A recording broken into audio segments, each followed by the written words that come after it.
मैं हूं वैदिक ऋषि। हमने इस भूमि का नाम भारत रखा राजा भरत के नाम पर, जो धर्म और साहस के प्रतीक थे।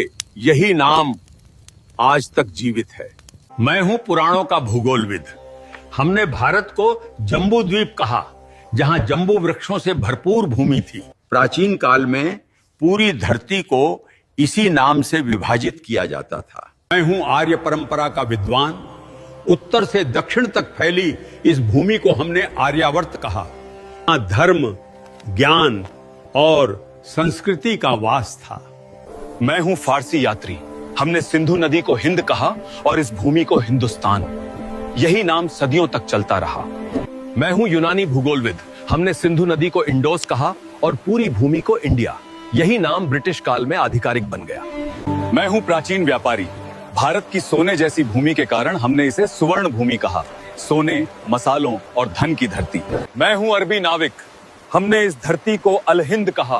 सागर, मसाला, व्यापार और ज्ञान की भूमि। मैं हूं फारसी इतिहासकार। हमने इस देश को हिंद कहा, जो सिंधु नदी से निकला नाम है। मैं हूं पुराणों का कथावाचक। इस उपमहाद्वीप को हमने भरतखंड कहा, राजा भरत की विशाल भूमि। मैं हूं चीन का भिक्षु यात्री। हमने भारत को जिहोनगना कहा, ज्ञान और आध्यात्मिकता की भूमि के लिए। मैं हूं प्राचीन चीनी इतिहासकार। हमने भारत को यिंगतू कहा, महान धर्म, संस्कृति और व्यापार की भूमि। मैं हूं सुश्रुत 600 ईसा पूर्व का शल्य चिकित्सक। मैंने नाक, कान और त्वचा की सर्जरी विकसित की, जिसे आज प्लास्टिक सर्जरी कहा जाता है। मेरी पुस्तक सुश्रुत संहिता में 300 से अधिक शल्य तकनीकें लिखी हैं।